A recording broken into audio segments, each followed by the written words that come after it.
And cheers, everyone. All right, so right now we're going to start a little research session, going over reviewing today, preparing for tomorrow, but also looking at the state of the market right now, because there's some interesting things that are showing up on the chart, and also go over some individual stocks and actually show you the best setup in the market. If you have the patience just to wait for these to set up, I guarantee you you're going to have a tremendous success rate. But the again, like today was a Fed day, very volatile. Market spiked up, spiked down, pushed back up, then sold off at the end of the day. It was very whippy today, and that's typical of these type of days. So unless you're willing to, get in there, I felt very comfortable sitting on my hands the last 2 days. And just because I felt this negativity in the market, and I wanted to not be aggressive picking, I just didn't want to, I was feeling more that I want to go long in this market, so my medium to long-term outlook is long. And I think we just have to get by this little couple days here, maybe even just going into next week before we start to actually see that move back up. So in that time frame, I'm pretty much not trying to initiate any new setups there. Market here pushing a little bit higher. Right now, overnight futures are up about 3.25. And it's kind of an interesting level here because I want to start off with a little market radar. This is what we call the market radar section, and the market radar is just showing you the market condition. Now, there's a couple of things we're going to look at. First thing is I have the Russell up here because I was doing a good scan of the Russell and the relative strength on the Russell versus everything else, but it didn't really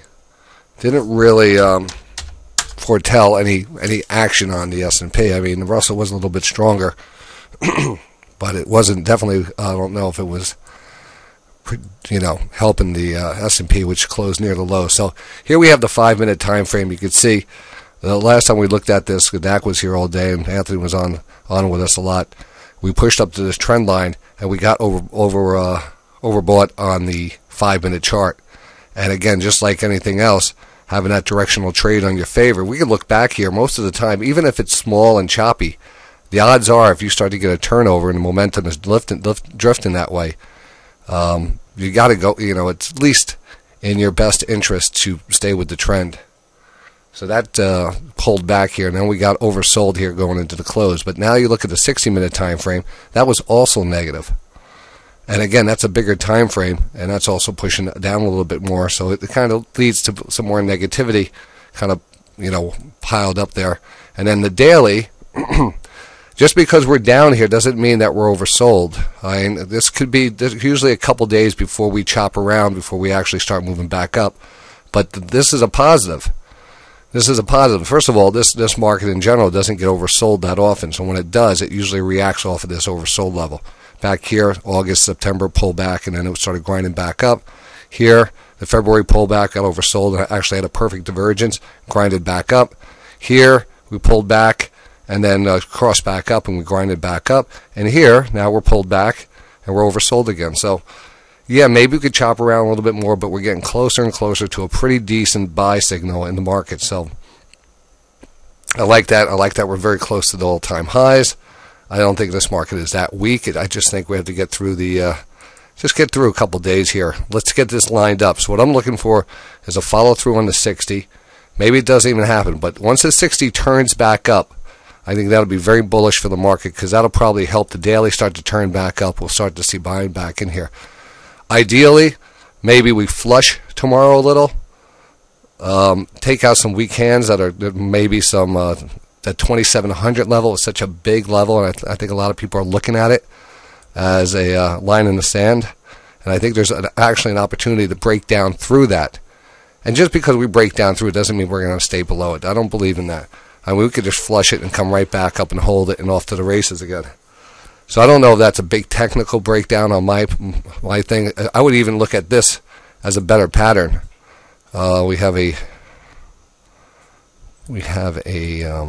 trend line. Let me get my trend line a tab going here.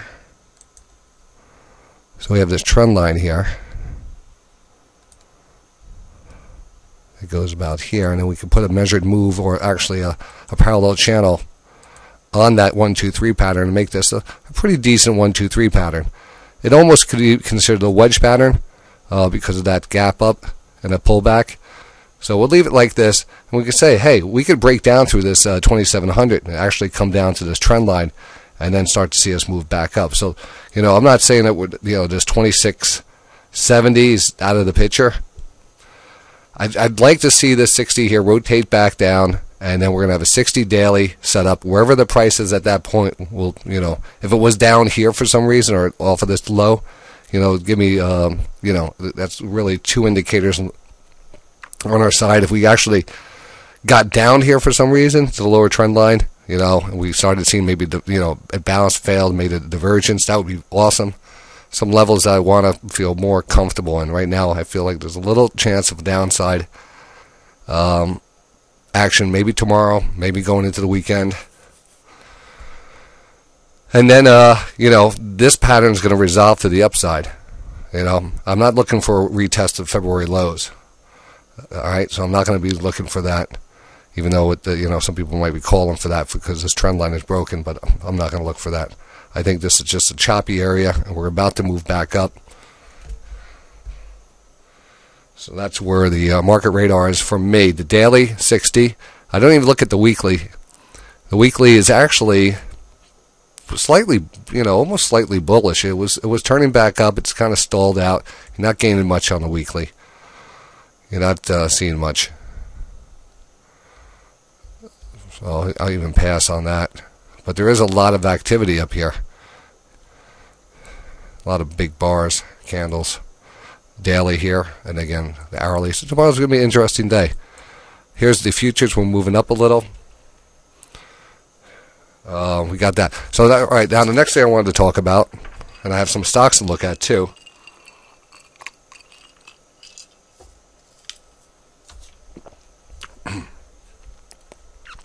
is the patterns in the market that have been playing out. I was hoping to find a divergence. For the last 2 days, we found 2 good divergences. I traded them both, and we had some good profits on them. Very fast bounces. I think it was just one contract that I made over $100 on each trade, so in a matter of seconds. And it was both off of divergent setups. And that's, if we could get into the habit of and that's what I was really concentrated on today. I did miss one today. I didn't see it happen. And then I looked back and I said, "Oh, it was right. It was right here." We had this little coil. We had a tradeometer set up right here. A little bounce, a little downward choppiness right here, up against the VWAP. And then finally we broke through it. We had a little sell signal here, tradeometer sell signal, and pulled back. And right at this point, right here, right here, was a divergence. Price smacked down right to that underlying trend line, which was there. It's funny how it just always works. And look at the nice strength on the stochastics. Turned back up, didn't really even take out the lows. That was a good divergence. It happened so fast, I didn't even notice that candle. So when you see a divergence, that is your best setup on your market, in the markets. All right, period. Buy side or sell side. FOMC meeting came out. We spiked higher. Didn't believe it. Came back. Believed it. Started moving back up. I'm like, oh, I can't believe it. I'm going to be wrong on the on a call going down. But then we rolled over, and we could start to pick up momentum to the downside. And then it was in. Game over on that. We did have a nice bounce. We put in a nice trend line, and then once you have 2 significant points or pivots in the market, you have to throw that trend line, because the price comes up to that the next time. You want to pay attention to it.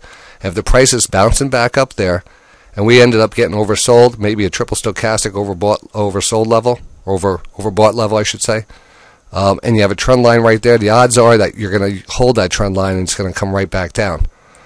And that's exactly what happened.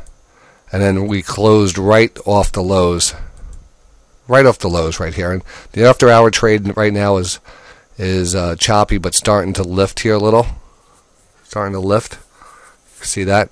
That's where we are right now. But let's go out to tomorrow and yesterday. Let's go out to yesterday, and then point out the best setups that you want to wait for. This is what we're going to work for tomorrow. I think tomorrow is going to be a perfect divergence day. I think we're going to have a lot of them. So here we have what I consider one of the best, even though I think this was this definitely was a 3-minute divergence on here, but a recognizable pattern.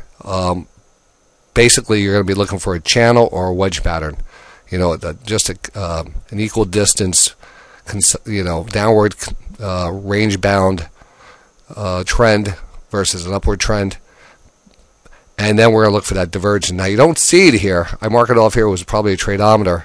But I do remember this from yesterday. I think it was a 5-minute. That was on Monday at 1:30. So let me bring up my Monday chart. I'm going to bring that up on the 5-minute. Monday, boom, boom. Here. So right here. I think, was this it? Yeah. This was it right here. And you can see that 9.3, or that was actually the 14.3 here. 14.3 divergence. Really a nice divergence, holding above the 20 line. Mark that off. That was the low of the session right there. So that was a nice downward channel. That converts over to this pattern, which we were just looking at on the 1-minute time frame. So you don't see it on the 1 minute, no divergence, but you always have to check those other time frames to see if they're setting up. So it's good to have multiple same charts up there, but different time frames on those charts. So if I actually if I try to hold on to right where this circle is, watch what I do here. Let's go to the time frame. I'm going to go to a 3-minute time frame. I do believe it was a nice 3-minute divergence too. So I'm going to the 3-minute chart. Now each candle is going to now adjust, and as you can see, I don't think you can see that candle there. I don't even see it, but there was a candle here underneath that low. You could see that there was a slight divergence here on the 3-minute time frame. The 5-minute.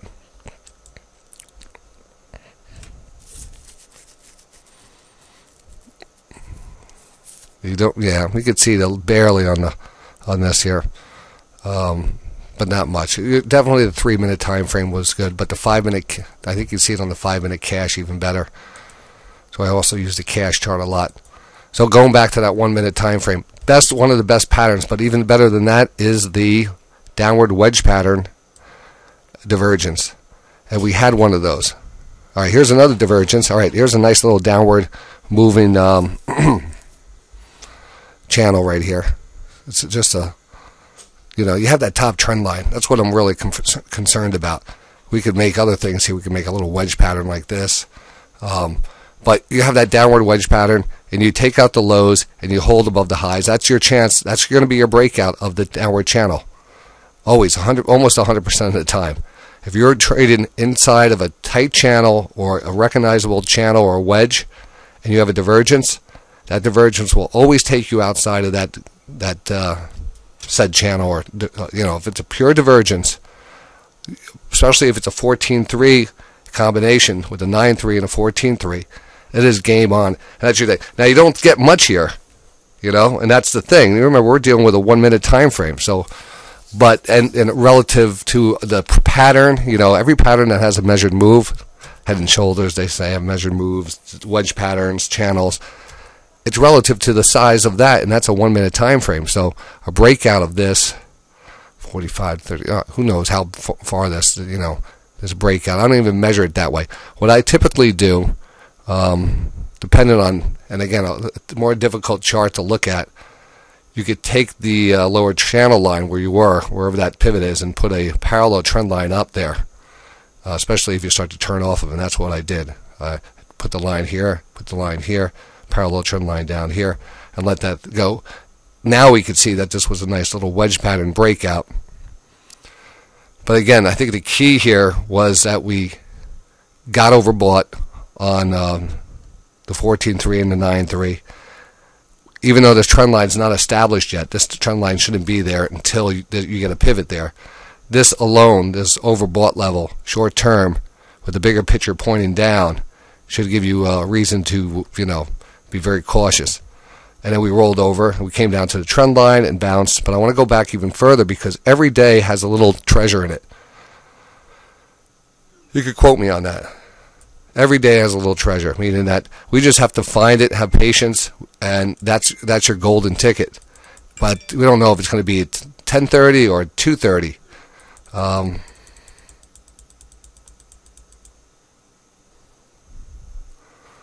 So I want to bring up the go-to trade here. What time is that? 4 o'clock in the morning.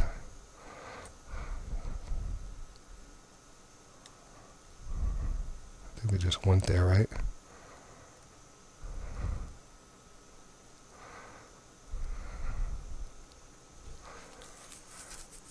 Yeah, that was that divergence there. All right, that was Monday. So I think it was Tuesday.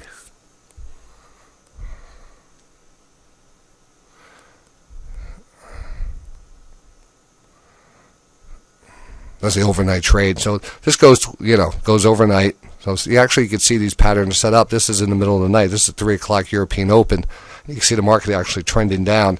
And I always say you can start to look for these divergences in the early morning time frame. You will find some that work out. This would be considered a double bottom divergence right here. A little fast little double bottom and a very nice hold of the stochastics.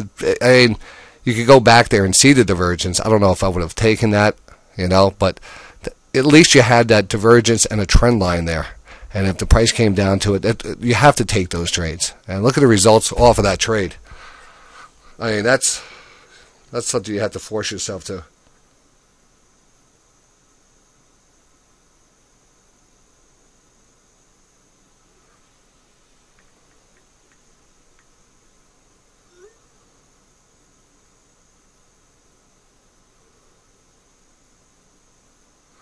Hold on a second. Let me pause as I have to answer a couple texts here. Zoom this. Looking back at this here, I'm going to probably guess that there was this downward channel was that divergence channel breakout. When we look at those channels, there's two types of trades. The primary trade is always a divergence channel breakout. The secondary trade would always be that retracement or that second pattern that sets up after a channel breakout. You have a couple different choices, but you always look for that pullback and buy that pullback. This one went down a little bit lower. Really shook out some things up here. I remember I did take this one. This was a good trade. And then anyway, we ended up moving up off of that. But it was like a trend line retracement, just a little further. It kind of flushed it out. Let's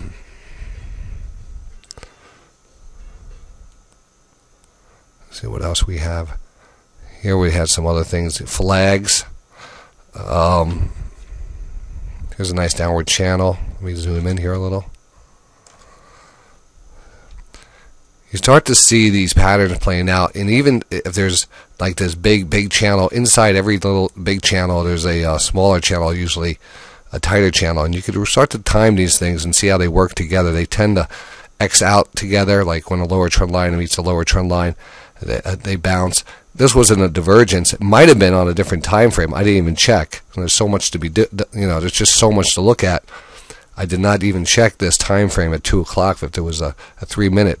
But this would be a perfect opportunity for it. You had a little bounce, a fast move down, and then bounce. I bet you this was a 3-minute time frame setup. And that's what the Rambot is giving you during the day. You're hearing that Rambot go off. That's probably, keying in on different time frames. Here, let's see what shows up here. All right. Yeah, you see that red line there? Yeah, I would say there's pretty, there is a divergence. It's right borderline on that 20 line. This one doesn't qualify. Let's just take a look at the 5-minute time frame. I'm just curious. That might be the trick, because it takes a little longer for that to curl back down, and when it doesn't give, stochastics don't come back down as fast. So this one definitely holding above that 20 line, and the price made a new low. So you had this divergence between here and here. You had a low here with that low, and a higher low there. Hard to see. I bet if you zoom out of here, you can probably see it a little bit better. Right there, all right?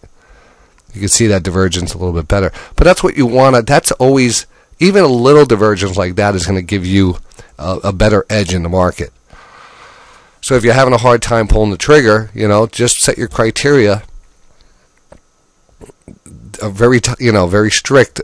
Have a very strict criteria that you're only practicing the best setups, you're only taking the best setups, and that improves you a lot. But the problem is, how often do we have to look around for this? This might happen once a day. It's hard not to take advantage of other situations in the market. I just know you could do that, but when you do see this setup, this is the one you have to take. That's the pitch over the plate. That's any analogy you want to put out there.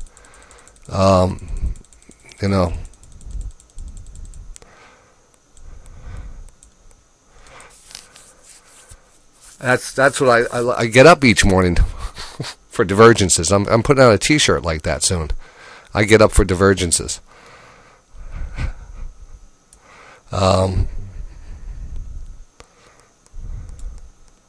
There's a divergence there again, and when they show up, it's obvious. It's very because of the way I want to identify divergence. I really have a strict line on that 20 line where that second stage of the divergence has to be above it. So you have to really establish those rules and stick to them. Even though it might look like a divergence, you might want to take it. These work the best. All right, I'm going to jump in the room here for a second and see what's going on.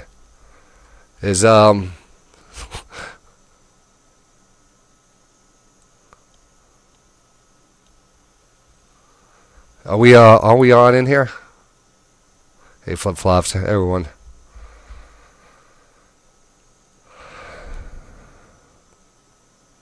All right, cool. Hey, Swamp Rat. Hey, Ann.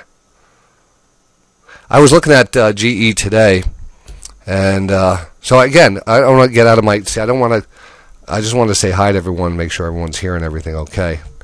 But I'm not going to get distracted because I want to just kind of roll through some other stocks that I found, and just continue on with that. But this is, like I said, this is what I get going for. If I get a nice divergence, I want to be on that setup. I don't want to miss it. Once you start to see the power of that, it's just like that. You start craving it. Market here pushing higher. Volume coming in. I don't know if there's. It looks like Asian markets are probably.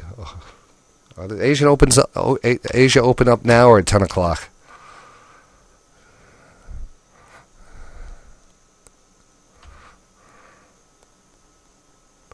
All right.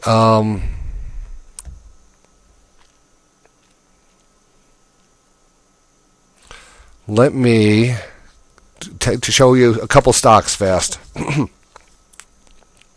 I have them written down. Remember, I went over some how to do a couple videos ago. I put it's on YouTube. How to set up, how to make a watch list, how to do research properly. So one of my sheets that I have here, I have a section called Future Setup. So I always want to go back to those future setups and look at them after every few days. If I feel like there's a pattern starting to show up but it's just not there yet, I write it down in the future column, then I go back and look at it. So I'm looking at these for the first time with you. I didn't even look at them before, but I wanted to use that for my video example. So Carnival Cruise Line. I'm curious about that one. All right, so we saw it was in a channel. This is a sell-side divergence. This is a sell-side divergence right here. A nice one too. So that should be a watch if you want to. If you're into shorting a stock like this. I'm a big cruise fan. I love cruises, so it's a strong stock, but it is a divergence. So keep an eye on it. See if it works to the downside. Deutsche Bank, DB, sold off today. It's gotten back down here quite a bit. I'm just looking down here for maybe an opportunity, but I don't really like it. But I wrote it down on my sheet, kind of make me look back at it. I don't like it. The waste management, always a great one. Great consolidation. Actually, this would definitely qualify for a nice setup here. Even though we had this nice consolidation, we dropped off. Must have been on something earnings, but it's right back up there. It's actually showing great relative strength. That's GE. That's Waste Management, Deutsche Bank. General Mills I had to watch. Imagine that. Well, I'm watching it now. Get spanked today. Got spanked, and it dragged everything down. All the packaged food companies got dragged down. Really got hit there. Google. Love the Google. Haven't stepped into it yet. I think that, just like anything else, I put these lines in here earlier this week. Every rotation, earlier today, every rotation that happened was a buy signal on this daily rotation. So we're right back here, give or take a day or two, but it looks good. The market has to really go into a free fall here, and if it did, I think you have other things to worry about. I mean, what's going to cause that? So you're at a level, typically you would be all over this. Right, you should be all over it. I'm liking this. Tech has been beat up, but it seems to be holding ground. No position currently. I'm sure I'll end up chasing it. This is an interesting one. International paper. I put this one down as a potential wedge pattern, but it held pretty good last 2 days. It's actually been holding this 53 level, closing above it, 53 level. So it's might not get down to that wedge pattern line. Might not even be a wedge pattern down there. 5 to 7 day pullback. It's a little bit past that. Good quality name. Kind of a wedge pattern. If we got down there, I want to take that trade. Just seeing the strength the last 2 days, I think it would bounce pretty good off of that level. So that's why I'm watching it. Waiting for a better setup on those. This is a new one. Altria. Look at the lower trend line here. Getting very close to tagging this lower trend line. See if we could adjust this a little. I forget how you adjust it. I forget. Anyway. It's down here somewhere. 59 maybe? No. Who knows? And there's a big trend line way underneath it. I don't know how you close that out, though. Doesn't matter. But that definitely is approaching an interesting level to start looking at this. And I haven't looked at Philip Morris. Let's just look at Philip Morris fast. Philip Morris overbought. Now it's starting to get oversold. Maybe a little support line right now. Right on support. Not bad, And that's it. That's it on that. I had a short call on WHR. It's pushing down, but not much is going on there. The Joe and the Under Armour looking good. The Under Armour, I like this pullback. It's actually showing good relative strength over the last few days. Watch it tomorrow. Could be... could add to this. I recently got back into it at 1424. It's at 1407. The more and more I like this, the more and more. We'll take a couple stocks in the room. Listen to Day Trading Radio out there. It is a nighttime research session. It's a little after 9 o'clock, going into Thursday. ExxonMobil. I get a divergence signal here, a 9-3 divergence signal off of this. It's slowly moving back up. Looking way out here. I just don't. I never really. I don't like trading those for some reason. I shy away from the oil and gas companies now. The only one I tend to get back into sometimes is the PSX, which is a kind of a refiner, Phillips 66. I like trading that one. As you can see, it seems to be patterns out nice. This is, what are you going to do here now? Double bottom divergence, that's what it was.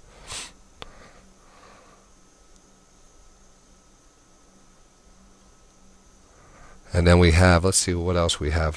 Casa Systems, that's really nice.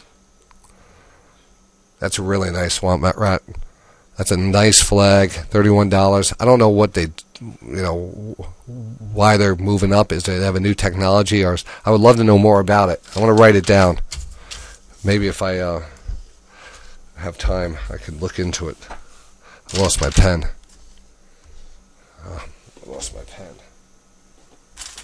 I found a pen. Another pen. CASA. SMG. Scott's Miracle Grow.